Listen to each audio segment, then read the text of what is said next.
ಈಗ ಒಂದು ಸೆಕೆಂಡ್, ನಾನು ಮಹಿಳಾ ಮತ್ತು ಮಕ್ಕಳ ಕಲ್ಯಾಣ ಇದಕ್ಕೆ ಅಧ್ಯಕ್ಷ ಆಗೇನು ಸರ್. ನನಗೆ ಬಂದು ಪದೇ ಪದೇ ಮನವಿಯನ್ನು ಕೊಟ್ಟಾರ. ನಾನು ಮಾನ್ಯ ಸಚಿವರ ಗಮನಕ್ಕೂ ಕೂಡ ತಂದೆ. ಅದಕ್ಕೆ ಏನಾರು ಮಾಡಿ ಅವ್ರಿಗೆ ಸ್ವಲ್ಪ ಸಹಾಯ ಮಾಡ್ಲಿಕ್ಕೆ ಸಾಧ್ಯ ಇದ್ರೆ, ಯಾಕಂದ್ರೆ ಅಂಗವಿಕಲರಿಗೆ ವಿಶೇಷವಾಗಿ ಕಾಳಜಿ ಮಾಡ್ಬೇಕಂತ ವಿಚಾರ ಮಾಡ್ರಿ ಅಂತ ಏನಾದ್ರು ಸರ್ಕಾರ ಫೈನಾನ್ಸ್ ಡಿಪಾರ್ಟ್ಮೆಂಟ್ಗೆ ಮುಖ್ಯಮಂತ್ರಿಗೆ ಹೇಳಿ ಡಿಸಿಷನ್ ತಗೋಬೇಕು. ನೀವು ಮುಖ್ಯಮಂತ್ರಿ ಜೊತೆ ಹೋಗಿ ಕೂತ್ಕೊಂಡು ನೀವು ಕೂಡ ಸಪೋರ್ಟ್ ಮಾಡಿ ಅದು ವಾದ ಮಾಡಿ ನಾನು ಅಧಿಕಾರ ಹೇಳಿದ್ರೆ ಕಾನೂನು ಜೊತೆ ಸ್ವಲ್ಪ ಮಾನವೀಯತೆ ಕೂಡ ಬೇಕು. ಅದನ್ನು ಅಳವಡಿಸಿ ಕೆಲಸ ಮಾಡಿ. ಸರ್ ಅಧ್ಯಕ್ಷರೇ, ನಮ್ಮ ಇಲಾಖೆಯ ವಿಷಯಗಳ ಬಗ್ಗೆ ಚರ್ಚೆ ಮಾಡಲಿಕ್ಕೆ ಮುಖ್ಯಮಂತ್ರಿಗಳು 23ನೇ ತಾರೀಕು ಬೆಳಗ್ಗೆ 11 ಗಂಟೆಗೆ ನಮಗೆ ಟೈಮ್ ಕೊಟ್ಟಿದ್ದಾರೆ. ಈಗಲೇ ಇದು ಅಧಿವೇಶನ ಮುಗಿದ ತಕ್ಷಣ. ಸೊ ಆ ಸಂದರ್ಭದಲ್ಲಿ ಮಾನ್ಯ ಶಾಸಕರಿಗೂ ಬರಲಿಕ್ಕೆ ಹೇಳ್ತೀನಿ. ನಾನು ಖಂಡಿತವಾಗ್ಲೂ ಇದ್ರ ಬಗ್ಗೆ ಮಾನ್ಯ ಮುಖ್ಯಮಂತ್ರಿಗಳ ಹತ್ರ ಚರ್ಚೆ. Okay, next. ಅಧ್ಯಕ್ಷರೇ, ಒಂದು ಮಾನ್ಯ ಸಚಿವರು ಉತ್ತರ ಕೊಡ್ತಾ ಗೌರವ ವೇತನ ಅಂತ ಒಂದು ಮಾತು ಹೇಳಿದ್ರಿ. ಗೌರವಧನ ಇದು ಗೌರವದಿಂದ ಕೊಡ್ತಾ ಇರೋ ವೇತನನೋ ಅವ್ರಿಗೆ ಗೌರವ ಬರಷ್ಟು ವೇತನನೋ? ಗೌರವಧನ ಅಲ್ಲ, ಭಾಳ ಇದು ಇಂಪಾರ್ಟೆಂಟು. ಈ FD ಇದೆಯಲ್ಲ, ಇವ್ರಿಗೆ IQ ತುಂಬ ಜಾಸ್ತಿ, ಇಂಟೆಲಿಜೆನ್ಸ್ ಕೋಶೆಂಟು, ಆದರೆ ಇಮೋಷ್ನಲ್ ಕೋಶೆಂಟ್ ಇಲ್ಲ. EQ ಕಡಿಮೆ, EQ ಇಲ್ಲ, ಸ್ಪಿರಿಚುವಲ್ ಕೋಶೆಂಟ್ ಅಂತೂ ಇಲ್ಲೇ ಇಲ್ಲ.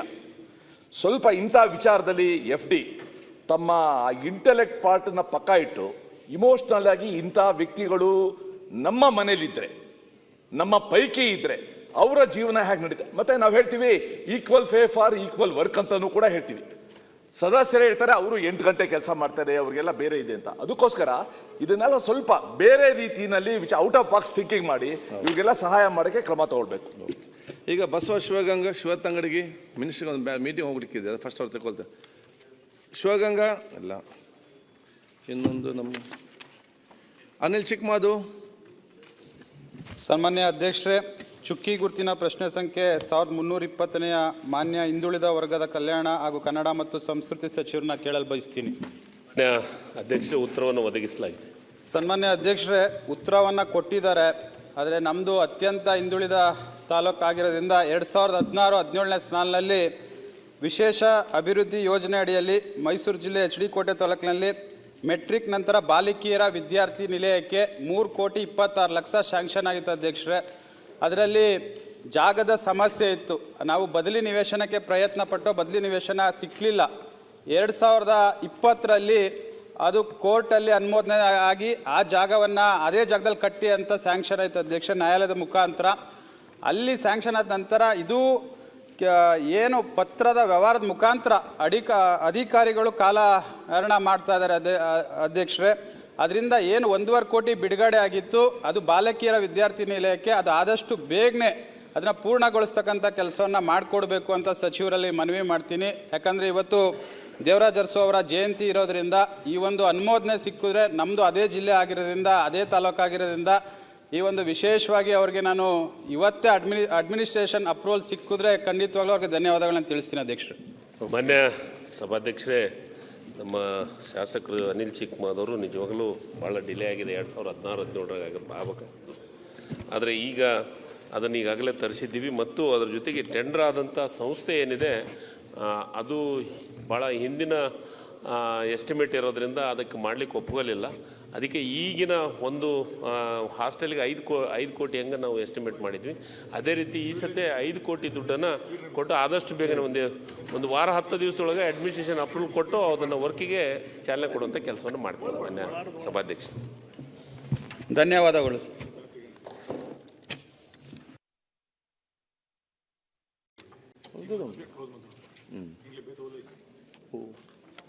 ಈಗ ಚಂದ್ರಪ್ಪ,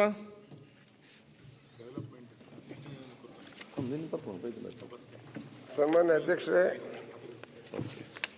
ಸನ್ಮಾನ್ಯ ಸಮಾಜ ಕಲ್ಯಾಣ ಮಂತ್ರಿಗೆ 2233ನೇ ಪ್ರಶ್ನೆಯನ್ನು ಕೇಳಲಿಕ್ಕೆ ಇಚ್ಛೆಪಡ್ತೀನಿ.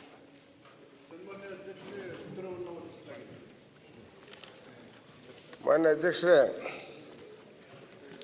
ಸಮಾಜ ಕಲ್ಯಾಣ ಇಲಾಖೆಗೆ ಬಜೆಟ್ನಲ್ಲಿ 42,000 ಕೋಟಿ ರೂಪಾಯಿ ಈ ವರ್ಗದ ಜನರಿಗೆ ಕೊಟ್ಟಿದ್ದು ಅಂತಕ್ಕಂಥ ಮಾತನ್ನು ಹೇಳಿದ್ದಾರೆ. ಆದರೆ ಸಮಾಜ ಕಲ್ಯಾಣ ಇಲಾಖೆಗೆ ಕೊಟ್ಟಿರ್ತಕ್ಕಂಥ ಹಣ ಕೇವಲ 7,027 ಕೋಟಿ.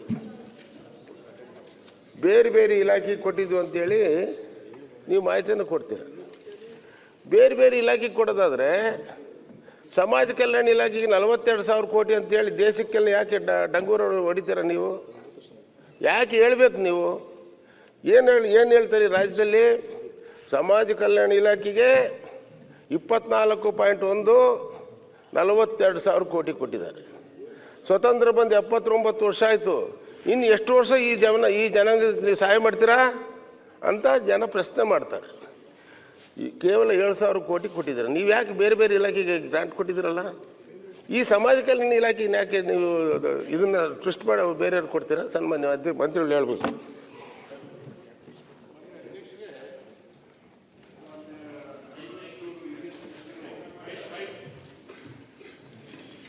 ಹಲೋ ಬಂತ ಮೆಸೇಜ್ ಕೊಡಿ.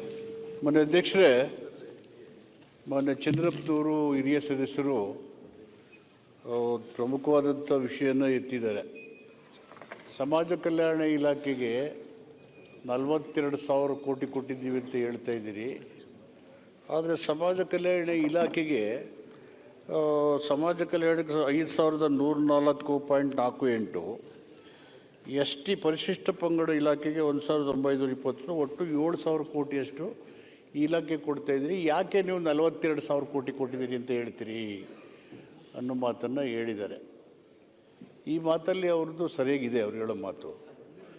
ಮೊದಲೆಲ್ಲ ಈ ಒಂದು ಕಾಯ್ದೆ ಬೆಳಗಾವಿಯಲ್ಲಿ 2013-14ರಲ್ಲಿ SCP-TSP ಕಾಯ್ದೆಯನ್ನು ಬಂತು. ಆ ಕಾಯ್ದೆ ಬಂದಂಥ ಸಂದರ್ಭದಲ್ಲಿ ಅದಕ್ಕಿಂತ ಹಿಂದೆ ಈ ಕಾಯ್ದೆ ಇರಲಿಲ್ಲ. ಈ ಕಾಯ್ದೆ ಇದ್ದಾಗ SCP-TSP ಹಣ ಅಂತ ಹೇಳಿ 24% ನಿಗದಿ ಮಾಡ್ತಿರೋ ಬಡ್ಜೆಟನ್ನ ಯೋಜನಾ ಗಾತ್ರದಲ್ಲಿ. ಈ ಕಾಯ್ದೆ ಬಂದ ಮೇಲೆ ಏನು ಬಡ್ಜೆಟ್ ಆಗುತ್ತೆ ಅದರಲ್ಲಿ ಪ್ಲ್ಯಾನ್ ಸೈಜ್ ಇದೆ.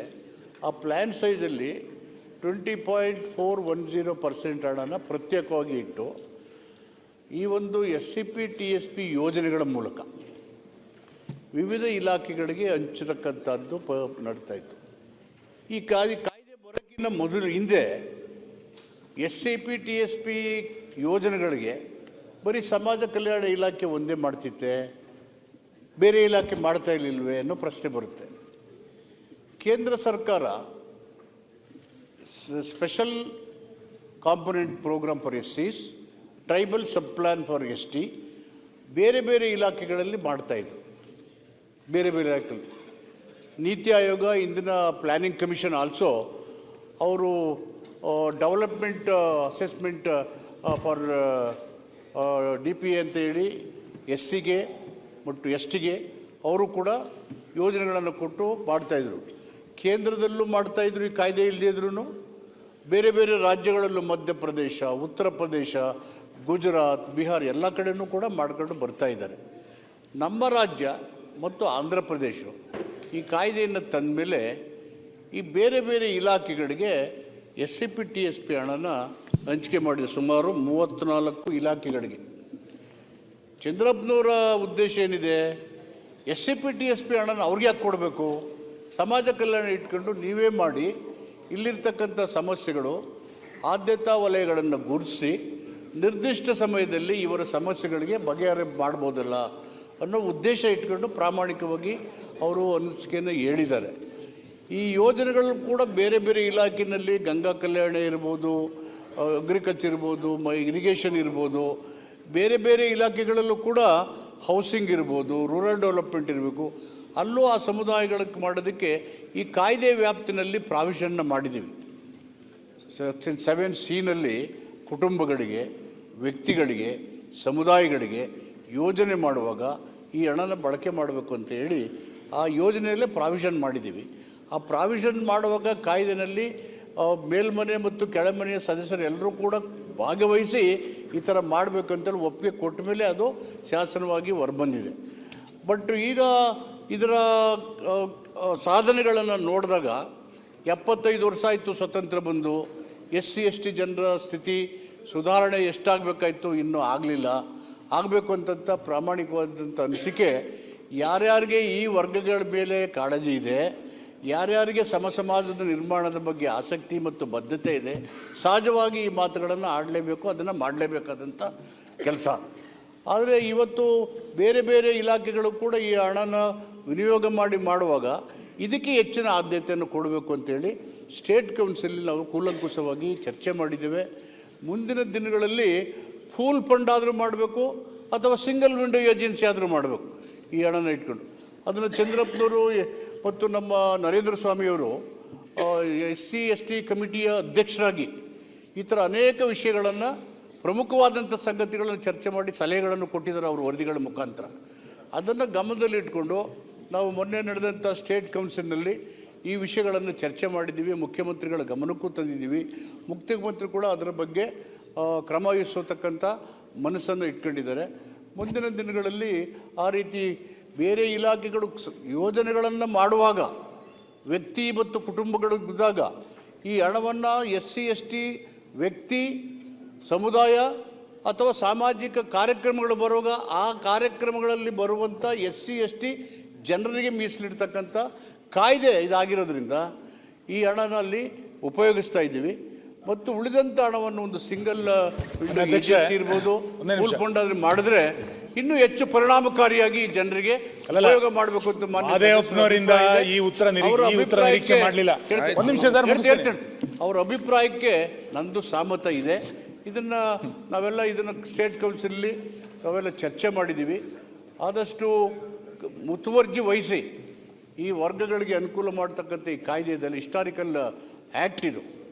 ಕೇಂದ್ರ ಸರ್ಕಾರವೂ ತಂದಿಲ್ಲ, ಆಂಧ್ರ ಮತ್ತು ನಮ್ಮ ಸರ್ಕಾರ ಬಿಟ್ಟು ಬೇರೆ ಎಲ್ಲೂ ತಂದಿಲ್ಲ. ಹೀಗಾಗಿ ಇದರ ಉಪಯೋಗ ಸಂಪೂರ್ಣವಾಗಿ ಈ ಜನರ ಅಭಿವೃದ್ಧಿಗೆ, ಆರ್ಥಿಕ, ಔದ್ಯೋಗಿಕ, ಶೈಕ್ಷಣಿಕ ಬದಲಾವಣೆಗೆ, ಸಮಾಜದ ನಿರ್ಮಾಣ ಕಡೆಗೆ ಹೋಗಬೇಕು ಅಂತ ಸದುದ್ದೇಶ ಇಟ್ಕೊಂಡು ಮಾಡಿದ್ದೀವಿ. ಸೊ ಇದನ್ನು ಅವ್ರು ಹೇಳಿರ್ತಕ್ಕಂಥ ವಿಷಯಗಳನ್ನು ಗಮನದಲ್ಲಿಟ್ಟು ಅದನ್ನು ಆ ರೀತಿ ಹೆಜ್ಜೆ ಇಡಲಿಕ್ಕೆ ಪ್ರಯತ್ನ ಮಾಡ್ತೀವಿ.